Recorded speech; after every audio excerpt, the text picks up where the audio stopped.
3절까지 말씀입니다. 1장 15절까지로 나왔는데 1절부터 13절까지만 읽겠습니다. 사무엘상 13장 1절부터 13절까지 제 성경책은 427쪽입니다. 13장 1절부터 13절까지입니다. 우리 다 같이 읽겠습니다. 길지만 우리 다 같이 읽겠습니다. 시작. 사울이 왕이 될 때에 40세라. 그가 이스라엘을 다스린 지 2년에 이스라엘 사람 3,000명을 택하여 그 중에서 2,000명은 자기와 함께 믹마스와 베델산에 있게 하고 1,000명은 요나단과 함께 베냐민 기브아에 있게 하고 남은 백성은 자기 장막으로 보내니라. 요나단이 게바에 있는 블레셋 사람의 수비대를 치매 블레셋 사람이 이를 들은지라. 사울이 온 땅에 나팔을 불어 이르되 히브리 사람들은 들으라 하니 온 이스라엘이 사울이 블레셋 사람들의 수비대를 친 것과 이스라엘이 블레셋 사람들의 미움을 받게 되었다 함을 듣고 그 백성이 길갈로 모여 사울을 따르니라. 블레셋 사람들이 이스라엘과 싸우려고 모였는데 병거가 3만이요 마병이 6,000명이요 백성은 해변에 모래같이 많더라. 그들이 올라와 벳아웬 동쪽 믹마스에 진침해 이스라엘 사람들이 위급함을 보고 절박하여 굴과 숲풀과 바위 틈과 은밀한 곳과 웅덩이에 숨으며 어떤 히브리 사람들은 요단을 건너 갓과 길르앗 땅으로 가되 사울은 아직 길갈에 있고 그를 따른 모든 백성은 떨더라. 사울은 사무엘이 정한 기한대로 이레 동안을 기다렸으나 사무엘이 길갈로 오지 아니하매 백성이 사울에게서 흩어지는지라.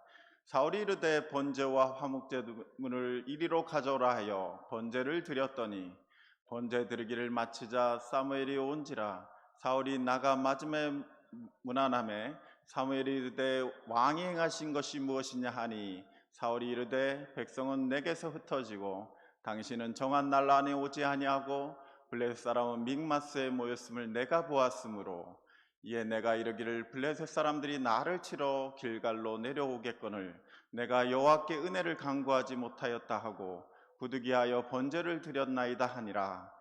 사무엘이 사울에게 이르되 왕이 망령되이 행하였도다. 왕이 왕의 하나님 여호와께서 왕에게 내리신 명령을 지키지 아니하였도다. 그리하였더라면 여호와께서 이스라엘 위에 왕의 나라를 영원히 세우셨을 것이거늘. 아멘. 아멘. 좀 긴데요. 오늘 제목은 사울의 제사라는 제목으로 말씀을 전하려고 합니다. 사울의 제사라는 제목으로 말씀을 전하려고 합니다.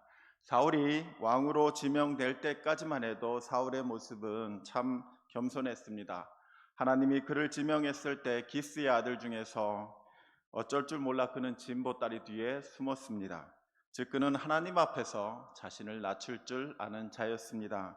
이전에 이스라엘 백성들은 암몬 사람 나하스에 맞서 싸우는 사울의 모습을 보고 그가 하나님이 세우신 왕이라는 것을 확신하게 되었습니다. 하나님의 영에 충만하여 벌벌 떨고 있던 이스라엘 사람들을 끌고 나아가서 암몬 사람들을 격파했던 것이죠. 그런 모습을 보고 온 이스라엘은 그를 왕으로 추대했습니다. 이제 사울이 왕이 되었고 그로부터 왕이 된 지 2년 만에 오늘 본문의 사건이 일어납니다. 그런데 이 2년이라는 시간은 참으로 중요한 의미를 지닙니다. 사울이 42살이 됐을 때 왕이 된 지 고작 2년 만에 그는 교만해지기 시작한 것입니다. 아니 왕이 된 지 10년이나 20년쯤 지나면 우리가 이해할 만도 합니다. 하지만 그는 고작 왕이 된 지 2년을 지나면서 자신의 왕권을 지키는 수비대 2,000명을 상비군으로 두고 또 그 왕궁을 세우고 또 자기 아들에게는 좀 멀리 떨어진 곳에 1,000명을 거느리게 하는 그런 주변 나라들처럼 그런 왕조의 기틀을 이렇게 차려가기 시작했습니다. 이렇게 주변 이방 나라들처럼 왕국의 틀을 갖추면서 왕 노릇을 2년쯤 하다 보니까 사울 스스로 만족하며 스스로 교만해져 간 것입니다. 이젠 그가 처음과는 많이 달라졌습니다. 그런 와중에 아들 요나단이 이스라엘 내에 있던 블레셋 수비대를 치는 사건이 벌어집니다. 그 당시 이스라엘은 블레셋의 영향권 하에 있었던 것 같습니다. 그러다 보니 블레셋 수비대가 이스라엘 사는 사람들 그 지역에 안에 그 블레셋 수비대가 있었던 것입니다. 그래서 이제 요나단의 습격으로 인해 가지고 블레셋이 큰 피해를 입게 되니까 이 소식을 들은 블레셋이 엄청난 병력으로 이스라엘을 쳐들어옵니다. 병거 3만, 마병 6천, 보병이 해안의 모래와 같이 많더라, 이렇게 성경은 설명합니다. 엄청 많았던 거죠. 이 동시에 놀라가지고 사울이 나팔을 불러가지고 이스라엘 족속들에게 다 소집을 시킵니다. 믹마스에서 이스라엘 맞은편에 2km 정도 떨어진 곳에 블레셋이 대치하고 있는 것입니다. 2km 떨어진 곳에서 그 언덕 사이를 두고 산 두 개를 놔두고 믹마스에서 한쪽에 이제 있고 또 한쪽이 서로 간에 대치하고 있었던 겁니다. 그런데 사울왕의 군사는 고작 2,600여 명밖에 되지 않습니다. 아니 3,600명이죠. 그러니까 3,000 이제 상비군을 뒀으니까 3,000 빼고 이스라엘 무리가 600여 명밖에 남지 않은 겁니다. 왜 그러냐? 나팔을 불어 많이 모였던 이스라엘 무리가 이 블레셋의 이 엄청난 병력을 보기 시작하니까 다 무서워가지고 다 도망가고 고작 남은 것이 600여 명이 남은 것입니다. 그런데 여러분, 블레셋은 3만이에요. 최소 3만입니다. 3,600대 3만, 이렇게 거의 10배나 되는 블레셋군이 이스라엘 앞에 대치하고 있습니다. 그래도 사울은 왕이었죠. 그러다 보니까 왕으로서 가만히 있지 않고 사람들을 모집해가지고 사람들을 격려합니다. 그렇게 했겠죠. 그 사람들을 이렇게 이제 소집해가지고 격려하려고 하니까 이 사람들이 이 블레셋을 보니까 이게 벌벌 떨기 시작한 겁니다. 현실은 그렇지 못했죠. 대항해서 나가 싸워야 되는데 이 사울이 백성들이 흩어지는 것을 보기 시작한 겁니다. 오늘 본문을 보면 백성들이 블레셋을 보고 벌벌 떨었다라고 합니다. 절박하고 당황해서 너도 나도 굴에 숨고 바위 틈에 숨고 숲에 숨고 심지어는 요나단 강을 건너가지고 길과 그 저쪽에 있는 그쪽으로 건너편으로 도망가고 모든 백성이 숨어 들을 만한 곳으로 다 숨어가지고 벌벌 떨고 있었던 겁니다. 왜입니까? 왜 그래요? 블레셋의 군대는 어마무시했기 때문입니다. 무기가 너무나 강대했기 때문입니다. 그 당시 최신식 탱크였던 이 병거도 엄청나게 많았습니다.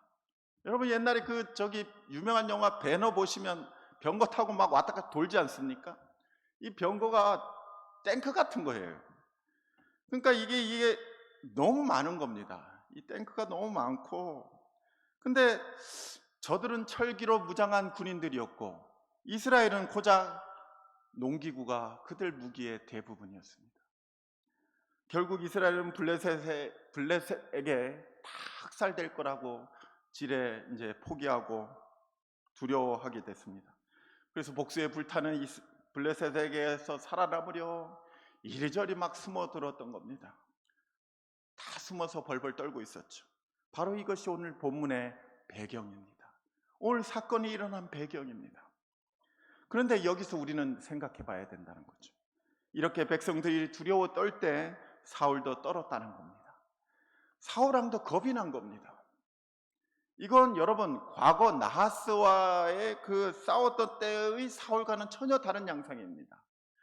그때 사울은요, 이 군대도 없었어요. 사람도 병력도 없었어요.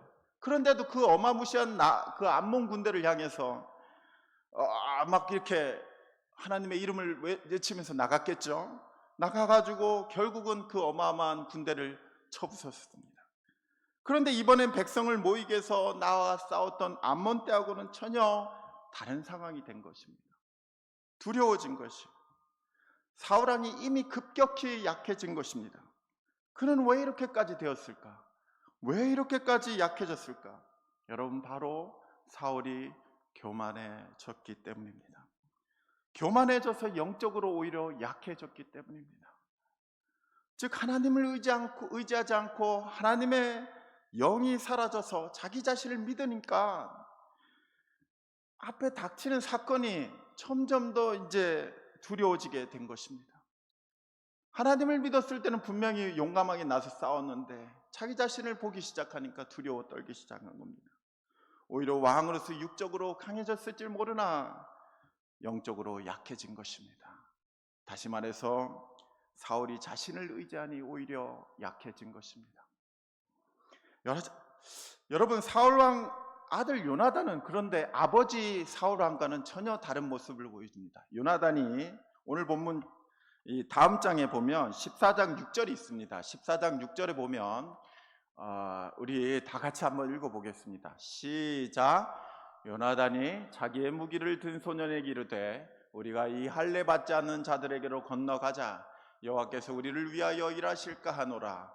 여호와의 구원은 사람이 많고 적음에 달리지 아니하였느니라. 아멘.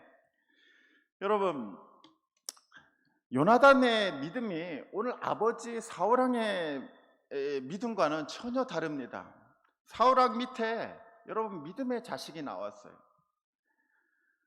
뭐 숫자가 많아도 그게 문제가 아니다. 하나님이 우리 편만 되면, 우리 편에 있기만 한다면 문제없다. 전쟁이 이기고 지고 하는 것은 여호와의 구원이 사람의 많고 적음에 달리지 않았다. 이러면서 요나단은 자기 시종 한 명만 데리고 적진을 향해 들어갑니다. 여호와께서 저들을 우리 손에 붙이면 아무런 문제가 되지 않는다. 이렇게 외치면서 들어갑니다. 특별히 요나단의 말에 할례 받지 않은, 그러니까 할례 받지 않는 자들이라는 이 용어가 나옵니다. 할례 받지 않은 자들. 여기서 여러분, 우리는요 하나님의 백성이고 저들은 할례 없는 백성들이라는 거예요. 저들은 우상을 섬기는 백성들이라는 거예요. 그러니까 우리가 숫자를 볼 필요가 없다는 겁니다. 여러분, 그런 담대한 믿음이 요나단 마음 가운데 있는 겁니다. 이거 대단한 거죠.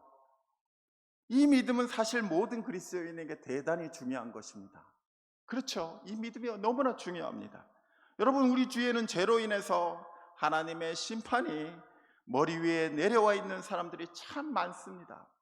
하나님의 심판이 머리 위에 내려온 사람들입니다. 여러분, 구원이 필요한데 하나님의 심판이 머리 위에 내려와 있는데 그걸 모르는 사람들이 우리 주위에는 참으로 많다는 겁니다. 우리는 세상이 두려울수록 더더욱 우리는 영적으로 세상을 바라봐야 한다는 겁니다. 독일의 고백교회 목사였고 신학자였던 보네퍼는 세상 사람들은 하나님의 심판이 이미 머리 위에 내려와 있다는 것을 모른다, 이렇게 고백합니다. 맞습니다. 보네퍼는 자신이 섬기는 고백교회가 어려울수록, 히틀러의 그 위협이 계속될수록 그렇게 시달리면서도 하나님이 세상 사람들을 어떻게 보시는지 그런 영적인 시각으로 이 사람이 세상을 바라본 것입니다. 이 사람은 자기 자신을 넘어선 거예요. 자기 자신을 넘어서 가지고 그러니까 이제 영적으로 바라본 거죠. 세상의 돈과 권력이 강하고 두려울수록 우리 역시 이렇게 영적으로 세상을 바라봐야 할 것입니다. 세상 사람들이 세상의 돈과 권력을 두려워하지만 우리는 돈과 권력에 매인 그들을 두려워 말고 마음으로 우리는 하나님의 백성이라고 외치면서 그 사람들을 대해야 될 것입니다. 그런데 여러분, 요나단의 이 고백, 참 놀라운 이 고백, 즉 여호와의 구원이 사람의 많고 적음에 있지 않다라는 고백들은 문득 떠오르는 사람이 있지 않습니까? 이런 고백이 비슷한데 어디 있습니까? 여러분 많이 들어보셨을 거예요. 누굽니까? 요나단의 친구 다윗입니다. 다윗이 골리앗을 만났을 때도 그도 비슷한 고백을 합니다. 전쟁을 이기고 지는 것은 사람의 힘이 아니라 하나님께 있는 것이라는 고백을 하게 됩니다. 이것이 바로 여러분 신앙인의 고백이어야 합니다. 이것이 바로 오늘 우리의 고백이어야 합니다. 그렇지요. 우리의 고백이어야 돼요. 그런데 그래야 하는데 사울은 그러지를 못했어요. 그래야 하는데 사울은 그러지를 못했어요. 지금 눈앞에 3만이라는 군대가 쳐들어왔어요. 자기 쪽에는 3,600밖에 없어요. 하지만 암몬 때처럼 이 상황을 깨기 위해서 사울 왕이 전과 같이 용기를 내야 했습니다. 하지만 오늘 본문을 보면 사울은 그렇게 하지 못하는 이유가 나옵니다. 그것은 사울 왕 마음속에 걱정이 하나 있습니다. 그것은 백성들의 마음이 자기에게서 흩어지고 있다는 것이었습니다. 여러분 11절 8절에 이런 말 나와요. 11절에 저 여기 한번 보세요. 11절에 사울이 이르되 왕이 행하신 것이 무엇이냐 하니 사울이 이르되 백성은 내게서 흩어지고, 그리고 8절에 뭐라 합니까? 이제 사울은 사무엘이 정한 기한대로 이래 동안 기다렸으나 사무엘이 길가에 오지 않으며 백성이 사울에게서 흩어지는지라. 여러분 사울이 흩어지는지라, 사울에게서 흩어지는지라, 이게 반복이 돼요. 여러분 지난 날처럼 사울을 믿고 사울 주변으로 사람들이 모여들어야 되는데 오히려 그게 아닙니다. 사람들이 흩어집니다. 왜 그럴까요? 왜 그랬을까요? 그럼 바로 사울이 하나님을 의지하지 못했기 때문입니다. 의지하지 않은 게 아니라 의지하지 못했기 때문입니다. 바로 여기에 문제가 있었던 것이죠. 원래는 백성들이 사울 곁으로 모이는 것이 바로 하나님의 역사였습니다. 사울 곁으로 모이는 것이 하나님의 하나님의 뜻이었어요. 전에는 하나님이 사울과 함께 하실 때 하나님의 영에 감동되고 하나님의 영이 백성들에게 두려움을 주고 권세를 주고, 그래서 높여주기에 사람들이 사울이 곁에 모였던 것이죠. 여러분 우리는 이것을 잊지 말아야 되는 거예요. 왕에게 백성들이 모이는 것, 마찬가지로 오늘 우리 시대에 사람들이 모이고 어떤 사람의 권세를 높여주는 것, 그 권세는 오직 하나님에게서 나오는 것입니다. 즉 권세는 하나님에게서 나온다는 진리죠. 세상 사람들은 몰라요. 그리스도인들도 모를 때가 너무 많아요.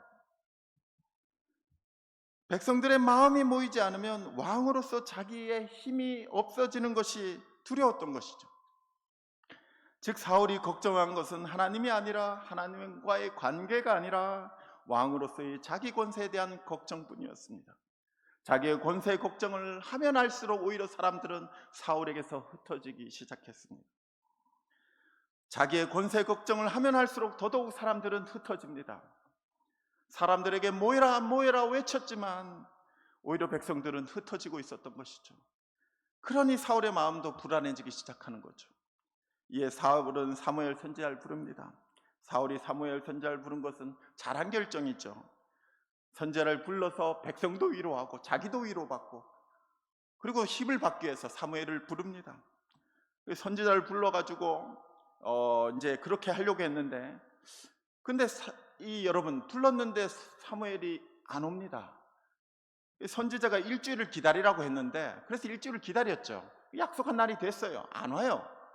뭡니까? 시간이 조금 지체된 거죠. 그러다가 사울은 그 시간을 견디지 못하고 제사장이 해야 되는 일, 본인이 제사를 드립니다. 그러다가 우린 여기서 생각해 봐야 되는 거죠. 이것은 큰 실수였다는 거죠.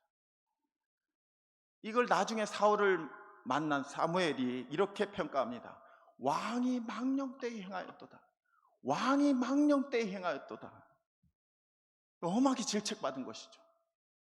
여기에서 이 사건을 통해 우리는 몇 가지 영적 교훈을 얻게 된다는 것이죠. 첫째로 신앙인으로서 예배를 수단으로 만들지 말아야 한다는 것입니다. 여러분 오늘 사울은 백성들이 흩어지지 않기 위해서 제사를 드립니다. 사울은 하나님께 영광을 드리고 하나님께 회개하고 하나님께 기도하고 하나님께 응답을 듣기 위해서 제사를 드린 것이 아닙니다. 사울은 그저 지금 백성들이 떠나가는 것을 막고자 제사를 드린 것입니다.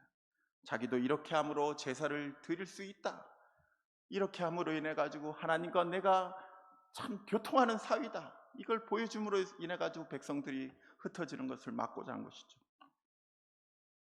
사울의 제사는 어디까지나 자신의 권세를 위한 수단이었던 것입니다.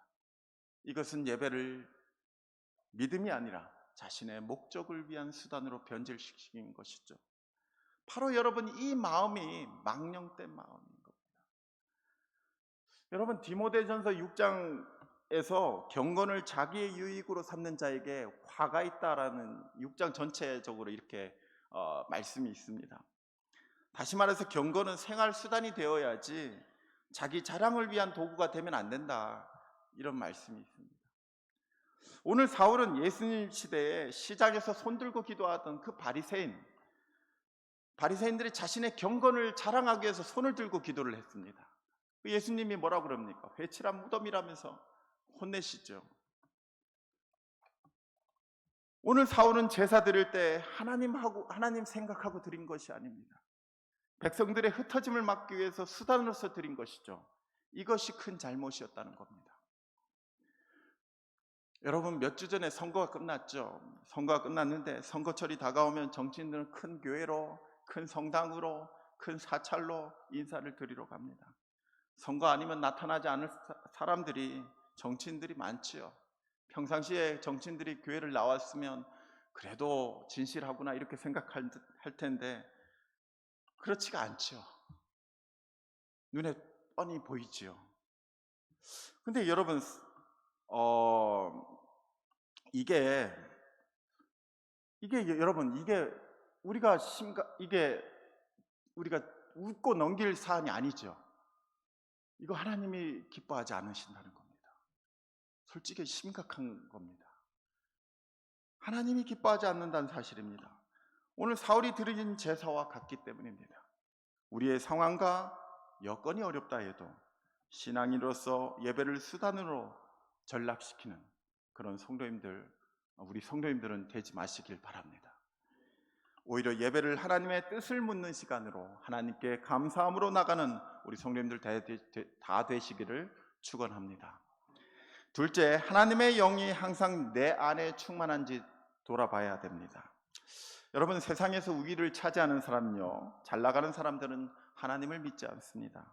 세상에서 잘 나가는 사람들 중에 다수가 하나님을 믿지 않습니다. 왜냐하면 자기의 능력이 뛰어나서 자신이 계속 잘 되는 것이라고 믿고 진짜로 확신하기 때문입니다. 하지만 여러분, 사실은 그렇지가 않죠. 성경 잠언에는 인간이 계획을 세울지라도 그것을 이루신 분은 하나님이시라고 성경은 분명히 우리에게 단언합니다. 우리가 모를 뿐이지요. 뒤에서 일어나는 영적인 역사를 진짜로 우리가 모를 뿐이지요. 그런데도 세상 사람들처럼 가끔 그리스도인이요, 하나님 안에서 불가능한 일을 한번 해내고 나면 스스로 만족하면서 바로 그들과 같아지려 한다는 것입니다. 오늘 사울과처럼 그렇게 되기 십상이라는 거예요. 자신을 도왔던 하나님의 영을 잊어버리곤 합니다. 사단은 영리합니다. 이전에 한 번의 성공으로 스스로 만족하게 만들고 부추기고 하나님의 성령님을 잊어버리게 만듭니다. 사울은 나하스와의 싸움을 끝내고 나서 교만해졌고 주변 이방 나라들처럼 왕조임에 의지하며 하나님의 영을 무시합니다. 사무엘은 사울에게 7일간 기다리면서 하나님이 하실 일을 가르쳐 줄 테니까 기다리라고 했는데 사울은 기다리지 못하고 스스로 번제를 드리고 이 일을 진행합니다. 그는 블레셋과의 전쟁 전에 하나님께 묻지도 않고 하나님의 영을 기다리지도 않았습니다. 그러니 결국 모든 책임을 사무엘에게, 즉 하나님에게 책임을 전가합니다. 오늘 11절 12절 제가 읽어보겠습니다. 사무엘이 이르되 왕이 행하신 것이 무엇이냐 하니 사울이 이르되 백성은 내게서 흩어지고 당신은 정한 나라에 오지 아니하고 블레셋 사람은 믹마스에 모였음을 내가 보았으므로 이에 내가 이르기를 드레셋 사람들이 나를 치러 길갈에 내려오겠거늘 내가 여호와께 은혜를 간구하지 못하였다 하고 부득이하여 번제를 드렸나이다 하니라. 여러분, 부득이하여, 이게 뭡니까? 하나님 제사장 당신 책임이에요. 사무엘, 당신이 늦게 와가지고 하나님한테 제 책임을 전가하는 겁니다. 선지자 당신이 늦게 와서 자신이 부득이하게 제사를 드렸다라고 핑계를 대면서 하나님께 책임을 전가시킵니다. 여러분, 우리의 전쟁, 우리의 일, 우리의 모든 일들은 다 우리가 하나님께 묻고 하나님의 영이 충만할 때 솔직히 결정납니다. 하나님의 영이 충만할 때 우리는 땅끝까지 복음을 증거할 수 있는 것입니다. 여러분, 사도행전 1장 8절 잘 아시지요? 오직 성령이 너희에게 임하시면 땅끝까지 이르러 내 증인이 되리라 하시니라. 여러분, 신약자들은 한결같이 사도행전의 그 많은 역사, 28장인가요? 28장까지의 역사가 어떻게 해서 쓰여졌냐? 그러니까 1장 8절이다. 성령이 임하시니까 그런 일이 일어났다는 거예요. 우리 성도님들은 무슨 일을 하든지 간에 하나님의 영이 성도님 안에 충만한지 돌아보는 우리 성도님들 되시길 축원합니다. 우리 성도님의 모든 일들이 하나님께 물을 때 그때 결정남을 믿고 행하시길 축원합니다. 행축기간 우리 성도님이 전도하고자 하는 그분들이 믿고 안 믿고 이전에 우리 성도님이 하나님의 영에 충만한지에 따라 결정나는 것임을 믿으시길 축원합니다. 세 번째로, 마지막으로 세상의 칼과 창을 의지하는 습관을 버려야 합니다. 오늘 본문에 보면 당시 한심했던 이스라엘 상황이 나옵니다. 2년간 준비한 상황이 나옵니다. 우리 13장 22절에 제가 한번 읽어볼게요. 싸우는 날에 사울과 요나단과 함께한 백성의 손에는 칼이나 창이 없고 오직 사울과 그의 아들 요나단에게만 있었더라. 여러분, 왕과 왕자만 칼이 있는 겁니다. 나머지는 다 농기구예요.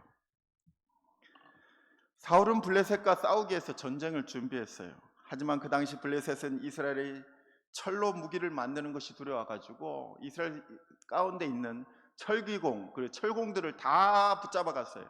그러니까 철기가 이제 뭉떡해지면 그 블레셋 오른쪽에 동부 쪽에 살다가 산 꼭대기에 살다가 저 평야에 사는 그 블레셋에 내려가가지고 농기구를 이렇게 새롭게 해가지고 올라오곤 했습니다.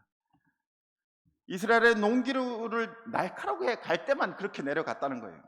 그러니 블레셋은 병거라는 최신식 탱크 같은 게 3만 대라는 어마어마한 병기를 가지고 있었지만 이스라엘이 가지고 있는 그 무기는 농기구가 그들의 전부였습니다.